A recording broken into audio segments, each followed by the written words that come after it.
நாளைக்கு சட்டமன்றம் கூடுது. இன்னைக்கு எதிர்க்கட்சி தலைவர் கைது பண்ணப்பட்டிருக்கிறார். எதற்காக இந்த கைது நடவடிக்கை? இது போன்ற விஷயங்கள் இதுக்கு முன்னாடி நடந்திருக்குதா? எதிர்க்கட்சி தலைவரை கைது பண்ணக்கூடிய அளவிற்கு இந்த விஷயம் அவ்வளோ இம்பார்ட்டன்டான ஒன்று அப்படின்னு நினைக்குதா தமிழக வெற்றி கழக அரசு? இல்லை சட்டமன்றத்தில் உதயநிதி எதிர்கொள்ள முடியல அப்படிங்கிறதுக்காக இது கைது பண்ணியிருக்கிறாங்க அப்படிங்கிற மாதிரியான குற்றச்சாட்டை எதிர்தரப்பு வைக்கிறாங்க. இதெல்லாம் தாண்டி 9 செக்ஷன்ஸில் உதயநிதி அவர்கள் மீது வழக்குகள் தொடரப்பட்டிருக்கு. என்னென்ன செக்ஷனில் வழக்கு போட்டிருக்கிறாங்க அப்படிங்கிறத பார்த்தாலே இதோட மோட்டிவ் என்ன அப்படிங்கிறம ரொம்பவே எளிமையாக தெரிஞ்சுக்க முடியும். உயர்நீதிமன்றத்தில் என்ன நடந்துச்சு, உடனடியாக எப்படி உதயநிதி ஸ்டாலின் அவர்களுக்கு பெயில் கிடச்சிச்சு, இந்த இடத்துல டிவிக்கு வெற்றி பெற்றிருக்கிறதா இல்லை தோல்வி அடைஞ்சிருக்குதா, உதயநிதி ஸ்டாலின் கைது அப்படிங்கிறதோட வெற்றின்னு எடுத்துக்கலாமா இல்லை கைது பண்ணப்பட்டவனே பெயில் அப்படிங்கிறதுனால தோல்வின்னு எடுத்துக்கலாமா? அவங்களோட முயற்சி தோல்வியா வெற்றியா? 9 செக்ஷன்ஸ் அப்படிங்கிறது என்னென்ன பேசப்பட்டிருக்கிறது, உயர்நீதிமன்றத்தில் என்ன நடந்துச்சு, இதெல்லாம் தொடர்பாக தான் அந்த வீடியோவில் பார்க்க போகிறோம். வாங்க பார்க்கலாம். வணக்கம் மக்களே, நான் உங்கள் மது கோப்பாசையிலிருந்து. நேற்றிலிருந்து இந்த உதயநிதி ஸ்டாலின் அவர்கள் தொடர்பான நியூஸ் அப்படிங்கிறது தான் தலைப்புச் செய்தியாக தமிழ்நாடு முழுவதும் போயிட்டு இருக்குது. எதற்காக அப்படின்னா, நேற்று நடந்த தஞ்சாவூரில் கண்டன ஆர்ப்பாட்டம் நடக்குது. அதில் நடிகை த்ரிஷா அவர்கள் தொடர்பாக சில விஷயங்கள் உதயநிதி அவர்கள் பேசுகிறாரு. அதுதான் மிகப்பெரிய கண்டனத்தை ஏற்படுத்துது. இன்று காலையில் நூற்றுக்கணக்கான போலீஸார் உதயநிதி அவர்களுடைய வீட்டில் குவிக்கப்படுறாங்க. அவரும் கைது செய்ய போகிறோம் அப்படின்னு அறிவிக்கிறாங்க. அதற்கு பிறகு அவர்கள் மீது ஒரு 9 செக்ஷன்ஸில் வழக்குகள் தொடரப்பட்டிருக்குது. என்னென்ன பிரிவுகளை வழக்கில் போட்டிருக்காங்க அப்படின்னா, பிரிவு 196 BNS.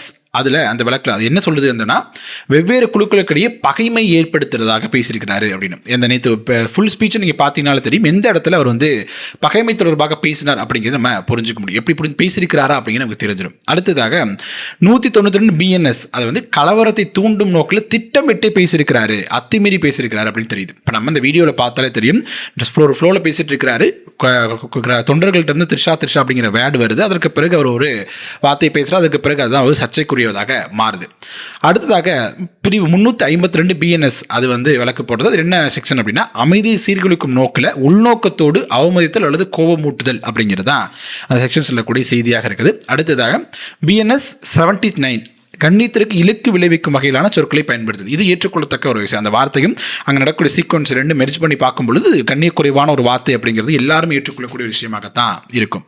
அதே நேரத்தில் பிரிவு 296 BNS அப்படிங்கிறது பொது இடத்தில் ஆபாசமாக அல்லது தகாத வார்த்தைகளை பேசுது அப்படிங்கிறது எந்த அளவுக்கு சரி அப்படிங்கிறது உங்கள் பார்வைக்கு நபர். அடுத்து பிரிவு 61 BNS அப்படிங்கிறது சதிப்பிரிவு, சதிகளை ஏற்படுத்தி, அதாவது திட்டமிட்டு சதியை ஏற்படுத்தி இது பண்ணணும் அப்படிங்கிறது. அங்கே நேற்று நடந்த போராட்டத்திற்கு பேசப்பட்ட விஷயங்கள் அப்படிங்கிறத வச்சு பார்க்கும் பொழுது இது ஒன்றும் பெரிய திட்டமிடுதல் கிடையாது. ஒரு ஃப்ளோவில் பேசும்போது அந்த வரப்பட்ட வார்த்தைகள் அப்படிங்கிறத நம்ம புரிஞ்சுக்க முடியும். அதே நேரத்தில் பிரிவு 351(2) குற்றவியல் மூலமாக மிரட்டல் விடுக்கிறது அப்படிங்கிறதா. இப்போ முதல்வர் அவர்களுக்கோ இல்லை மற்ற யாருக்கோ மிரட்டல் விடுக்கும் தொழிலில் ஏதாவது இடத்துல பேசியிருக்கிறாரா அப்படிங்கிறது நம்ம கவனிக்க வேண்டிய விஷயமா இருக்குது. அதே நேரத்தில் பிரிவு 4 பெண்கள் தமிழ்நாடு பெண் வன்கொடுமை தடுப்பு சட்டம் பெண்கள் துன்புறுத்தல் அல்லது அவமதித்தல் அப்படிங்கிற ஒரு பிரிவின் கீழே வழக்கு அப்படிங்கிறது தொடக்கப்பட்டிருக்கிறது. அடுத்து பிரிவு 67 IT ஆக்ட் மொழி தகவல் தொழில்நுட்ப சட்டம் மின்னணு முறையில் புண்படுத்துதல் அல்லது ஆபாசமான கருத்துக்களை பரப்புதல் அப்படிங்கிற மாதிரி அந்தந்த வகைகள் எல்லாம் என்ன பண்ணியிருக்காங்க அப்படின்னா, உதயநிதி ஸ்டாலின் அவர்கள் மீது வழக்கு அப்படிங்கிறது துவக்கப்பட்டிருக்குது. ஸோ இந்தந்த பிரிவுகள் எல்லாம் வச்சு பார்க்கும் பொழுதே எந்த அளவுக்கு அந்த நடந்த சம்பவத்திற்கும் அவர் பேசிய பேச்சுக்கும் இங்கே போடப்பட்ட வழக்குக்கும் சம்பந்தம் இருக்குது அப்படிங்கிற நம்ம புரிஞ்சுக்க முடியலாம். இதையே ஒரு மையமாக வச்சு தான் திமுகவினுடைய வழக்கறிஞர்களை உயர்நீதிமன்றத்தில் வழக்கு தொடுக்கிறாங்க. என்ன சொல்கிறாங்க அப்படின்னா, நேற்று போடப்பட்ட FIRக்கும் அங்கே பதியப்பட்ட வழக்குகளுக்கும் அந்த செக்ஷனுக்கும் எந்த ஒரு சம்பந்தமே கிடையாது.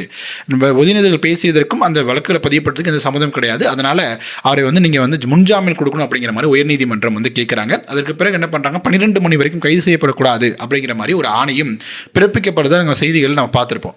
ஸோ அதையும் தாண்டி என்ன பண்ணுறாங்க அப்படின்னா, விசாரணைக்காக எடுத்துக்கொண்டு கூட்டிகிட்டு போயிட்டாங்க. அதாவது நாங்கள் வழக்கறிஞர்கள் எவ்வளோ சொன்னோம், உயர்நீதிமன்றம் வழக்கு விசாரணை பண்ணுறேன்னு சொல்லியிருக்கிறாங்க. பிற்பகலில் வழக்கு விசாரணை வரதாக இருக்குது. அது வரைக்கும் வெயிட் பண்ணுங்க, கைது பண்ண வேணாம் அப்படிங்கிறது திமுகவினுடைய வழக்கறிஞர்களிருந்து போலீசார்ட்ட சொன்னதாகவும் அவங்க ஏற்றுக்கல அப்படின்னு வலுக்கட்டாயமாக எதிர்க்கட்சி தலைவரை கைது பண்ணிட்டாங்க அப்படிங்கிற மாதிரி NR இளங்கோவன் அவர்கள் இன்னைக்கு உயர்நீதிமன்ற வாசலில் பேட்டி கொடுக்குறார். அதுக்கு பிறகு கைது செய்யப்படுறாரு. தமிழகம் முழுவதும் திமுகவினர் பல்வேறு இடங்களில் ஆர்ப்பாட்டங்கள் இறங்குறாங்க.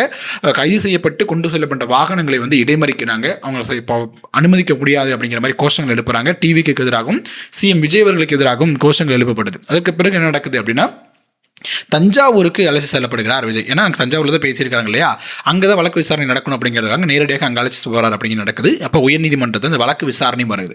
விசாரணை நடக்கும்பொழுது உயர்நீதிமன்ற நீதிபதி தன்னோட கருத்துக்களை தான் எடுத்து வைக்கிறாங்க. அப்போ போலீஸ் தரப்பு என்ன சொல்கிறாங்க அப்படின்னா, இது முன்ஜாமீன் தான் போட்டுருக்காங்க, அது வந்து கைது செய்யப்படுறதுக்கு முன்னாடி தான் முன்ஜாமீன் போடணும். ஆனால் இப்போ வந்து கைது செய்யப்பட்டு நான் கொண்டு போயிட்டு இருக்கும்பொழுது எப்படி முன்ஜாமீன் எடுத்துக்கணும், அதனால் இது வந்து நாங்கள் எடுத்துக்கொள்ள மாட்டோம், கைது நடவடிக்கை எடுக்கணும் அப்படிங்கிற மாதிரி பேசுகிறாங்க. அப்போ வந்து இளங்கோவனர்கள் என்ன சொல்கிறார் அப்படின்னா, மனித உரிமை மீறல்கள் தொடர்பாக பல்வேறு வழக்குகளை சென்னை நீதிமன்றம் விசாரிச்சிருக்குது. அந்த வழக்கில் பார்க்கும் பொழுது இது வழக்கு காலையிலேயே பதியப்பட்டிருக்கிறது அப்படிங்கிற மாதிரி நிறைய வாதங்கள் முன்வைக்கப்படுது. அது எல்லாத்தையும் வந்து உயர்நீதிமன்றம் வந்து ஏற்றுக்கொள்கிறது அப்படின்னும் உடனடியாக அவர் வந்து விடுதலை செய்யணும், நாளைக்கு இது சட்டமன்ற கூட்டத்தொடர் வேற இருக்குது, அதனால் வந்து விடுதலை செய்யணும் அப்படிங்கிற மாதிரி கோரிக்கை விடுத்திருக்கிறோம் அப்படின்னும் திமுக தரப்பு சொல்கிறாங்க.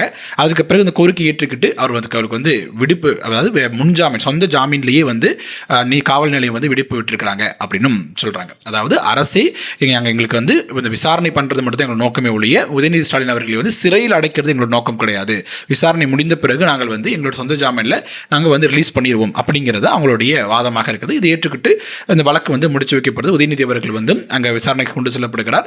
போகிற வழியில் வந்து ஒரு காவல் நிலையத்தில் வந்து உணவு இடைவேளைக்காக நிறுத்தப்படுது. அதற்கு பிறகு நேரடியாக தஞ்சாவூர் கொண்டு செல்லப்படுகிறார். அதற்கு பிறகு வந்து விசாரணைக்கு பிறகு விடுதலை செய்யப்படுவார் அப்படின்னு தான் பார்க்கலாம். இந்த வகையில் அரசியல் நோக்கத்தோடு நிறைய கருத்துக்களை வந்து முன்வச்சிட்டு இருக்காங்க. முதலாவது என்ன சொல்றாங்க அப்படின்னா, பெண்களுக்கு ஆதரவாக தமிழ்நாடு அரசு செயல்படுது, தமிழக வெற்றிக்கழக அரசு செயல்படுது அப்படிங்கிறது ரொம்ப ரொம்ப பாராட்டக்கூடிய ஒரு விஷயம் தான். குறிப்பிட்ட ஒரு சின்ன வார்த்தை எதிர்க்கட்சி தலைவர் பேசுகிறாரு, அதுக்கு அடுத்த நாளே ஒரு நூற்றுக்கணக்கான காவல்துறையினர் வந்து குவிக்கப்பட்டு கைது செய்யப்படுறார் அப்படிங்கும்போது சிறந்த முன்னுதாரணமாக இருக்கும். ஒரு எதிர்க்கட்சி தலைவர் பெண்களை பொறுத்து இழிவாக பேசினார் அப்படின்னா அது இவ்வளோ கடுமையான தண்டனை கிடைக்குது அப்படின்னா மற்றவர்களுக்கான நிலைமை என்ன அப்படிங்கிறது கேள்வியாக ஏற்படும். அப்படி இருக்கும்போது நல்ல ஒரு ஆக்டிவ் தான் அப்படிங்கிறது மாதிரி ஒரு தரப்பு வாதத்தை முன்வைக்கிறாங்க. அதே நேரத்தில் இன்னொரு தரப்பு என்ன சொல்கிறாங்க அப்படின்னா, டிவிகேவை சேர்ந்த ஸ்ரீவைகுண்டத்தினுடைய எம்எல்ஏவாக இருக்கிறாரு சரவணன் அப்படின்னு ஒருத்தர், அவருடைய நண்பர்களால் ஒரு பெண் வந்து வல்லுறவு செய்யப்படுகிறார். அது வந்து வெளிப்படையாக வந்து பேட்டி கொடுக்குறாங்க, எங்கள் இப்படி வந்து சரவணன் அவர்கள் சொன்னார், எம்எல்ஏ சொன்னார் அப்படின்ட்டு எங்களை அழைச்சிட்டு வந்து ஒரு மயக்க மருந்து கொடுக்கப்பட்டு நான் பாலியல் ரீதியாக துன்புறுத்திற்கு ஆளாயிட்டேன் அப்படின்னு வெளிப்படையாக பேட்டி கொடுக்குறாங்க. பல்வேறு ஊடகங்களையும் சமூக ஊடகத்தையும் நம்மளால் பார்த்துருக்க முடியும். இதுவரைக்கும் அந்த எம்எல்ஏ மீது எந்த ஒரு நடவடிக்கையும் எடுக்கப்படலை அப்படிங்கிறது இப்போ வைக்கக்கூடிய குற்றச்சாட்டாக இருக்குது. அதே மாதிரி சென்னையிலும் ஒரு மாவட்ட செயலாளர் மீதும் இது போன்ற குற்றச்சாட்டை அதே தாவேக்காவினுடைய நிர்வாகி மகளிர் அணியைச் சேர்ந்த ஒருத்தர் வந்து கொடுக்குறாங்க. அப்போதும் எந்த ஒரு நடவடிக்கையும் எடுக்கப்படாமலே இருக்குது அப்படிங்கிற மாதிரி குற்றச்சாட்டை முன்வைக்கிறாங்க. ஸோ நடவடிக்கை எடுக்கணும் அப்படின்னா பெண்களுக்கு பாதுகாப்பான அரசு அப்படின்னா இது போன்ற குற்றச்சாட்டுகள் இரண்டுமே ஒரே மதத்தில் பின்பற்றணும் இல்லையா. ஒரு தரப்பிற்கு மட்டும் இது போன்ற அதிரடி நடவடிக்கையாக, இன்னொரு பக்கம் ஏதோ கிணத்தில் போட்ட கல்லுமாரி எதற்காக இருக்கிறாங்க அப்படிங்கிற மாதிரியான குற்றச்சாட்டை தாவேக்காவை நோக்கி வைக்கிறாங்க. இன்னொரு பக்கம் என்ன சொல்றாங்க அப்படின்னா, சட்டமன்றத்தில் எதிர்க்கட்சி தலைவர் எதிர்கொள்ள முடியாது அப்படிங்கிறதுக்காக தான் இது போன்ற கைது நடவடிக்கை எடுக்கிறாங்க. அதே மாதிரி பட்ஜெட் கூட்டத்தொடர் நடக்க போகுது. பட்ஜெட்டில் அறிவிக்கப்பட்ட திட்டங்களுடைய எதிர்பார்ப்பு, அதாவது தேர்தல் அறிக்கை வெளியிடப்பட்டிருப்பாங்க இல்லையா, அதில் நிறைய எதிர்பார்ப்புகள் இருக்கும் மக்களுக்கு, அது குறித்த அறிவிப்புகள் அப்படிங்கிற வரணும். அப்படி இருக்கும் பொழுது இப்போ அது தொடர்பான அறிவிப்புகள் வரலை அப்படின்னா கொந்தளிப்பு ஏற்படுத்தும் அப்படிங்கிறதுக்காகவே இது போன்ற கைது நடவடிக்கைகளை போன்ற நரேட்டிவ் செட் பண்ணும் பொழுது மக்களுடைய திசை திருப்பலாக இருக்கும் அப்படின்னும், அதே நேரத்தில் இப்போ வந்து நீட் தொடர்பான போராட்டம் பெரிய அளவில் பேசப்பட்டிருக்கிறது. அதே மாதிரி காவிரி பிரச்சனை அப்படிங்கிறது மிகப்பெரிய அளவில் பேசப்பட்டு இருக்கும் பொழுது இது எல்லாத்தையும் திசை திருப்பும் விதமாகத்தான் இதெல்லாம் நடந்துட்டு இருக்கு அப்படின்னும் மிகப்பெரிய ஒரு குற்றச்சாட்டை தாவேக்கா அரசை நோக்கி வைக்கிறாங்க. எதற்காக அப்படின்னா, நேற்று போராட்டமே தாவேக்காக்கு எதிராக காவிரி நீர் வந்து கொண்டு வர சேர்க்கல அப்படிங்கிறதுக்காக போராட்டம் நடக்கப்பட்டது. நிறைய கருத்துக்களை உதயநிதி அவர்கள் பேசுறாரு, அமைச்சர்கள் தொடர்பான கடுமையான விமர்சனங்களை முன்வைக்கிறாரு. ஆனால் இவர் பேசி இந்த ஒரே ஒரு சின்ன வார்த்தைகள் மட்டும்தான் மிகப்பெரிய அளவில் பரப்பப்படுது. அதுக்கு பிறகு கைது வரைக்கும் போயிருக்குது அப்படின்னு நம்ம பார்க்க முடியுது. ஸோ தமிழக அரசு பட்ஜெட் கூட்டத்தொடரில் வந்து எதிர்க்கட்சி தலைவர் பங்கேற்க கூடாது அப்படிங்கிற நோக்கமாக வச்சு தான் இது போன்ற விஷயங்களை செஞ்சிருக்கிறாங்க அப்படிங்கிறதும் தமிழக வெற்றிக்கழக அரசுக்கு எதிராக இருக்கக்கூடியவர்கள் வைக்கக்கூடிய முக்கியமான குற்றச்சாட்டாக இருக்குது. ஓகே மக்களே, நம்ம வீடியோவோட இறுதி பகுதிக்கு வந்துட்டோம். இது அரசியல் பார்வையோட பார்த்தோம் அப்படின்னா இரண்டு விதமாக பார்க்கலாம். ஒருத்தர் வந்து அதாவது எதிர்க்கட்சி தலைவராக இருக்கிறார், முதல்வர் யாரோ ஒருத்தர் யாராக இருந்தாலும் பெண்கள் தொடர்பாக அவதூறாக பேசியிருக்கிறார், உடனடியாக கைது செய்யப்பட்டிருக்கிறார், இது சரியான நடவடிக்கை அப்படிங்கிற ஒரு பார்வை. இன்னொரு பக்கம் பார்க்கணும் அப்படின்னா, பெண்களுக்கு எதிராக மிகப்பெரிய வல்லுறவுகள் நடக்குது, பாலியல் சீண்டல்கள் நடக்குது, எம்எல்ஏக்கள் மீது குற்றச்சாட்டுகள் வைக்கப்படுது, கடத்தல் போன்ற பல்வேறு விஷயங்கள் நடக்கும் பொழுது அதோட கம்பேர் பண்ணும் பொழுது இது வந்து மிகப்பெரிய அவ்வளோ பெரிய குற்றம் கிடையாது. அதாவது நேற்று ஒரு விஷயம் நடக்குது, அடுத்த நாளுக்கு விடுவதற்குள்ளே வந்து நூற்றுக்கணக்கான நூற்றுக்கணக்கான காவல்துறையினர் குவிக்கப்பட்டு கைது செய்ய வேண்டும், இவ்வளோ பெரிய வழக்கு பதிவு பண்ணணும் அப்படிங்கிற எந்த ஒரு அவசியமே கிடையாது. இது வந்து நரேட்டிவ் செட் பண்ணுவதற்காக தமிழக அரசு செய்யக்கூடிய ஒரு வேலை தான், அதாவது திசை திருப்பதற்கான செய்யக்கூடிய வேலை தான் அப்படிங்கிற மாதிரியான இன்னொரு பார்வை. இது ரெண்டு விதமான பார்வையும் இந்த ஒரு குறிப்பிட்ட சம்பவத்தின் மீது வைக்கப்படுது. இது ரெண்டு விதமான பார்வையில் எது சரியான பார்வை அப்படின்னு நீங்கள் நினைக்கிறீங்க? உங்களோட கருத்துக்கள் என்ன அப்படிங்கிறத கமெண்ட் செக்ஷனில் சொல்லுங்கள். வீடியோ பிடிச்சிருந்துச்சு அப்படின்னா லைக் பண்ணுங்கள், ஷேர் பண்ணுங்கள், கோபாஸ் யூடியூப் சேனலை சப்ஸ்கிரைப் பண்ணிக்கோங்க. தொடர்ந்து பேசுவோம். நன்றி.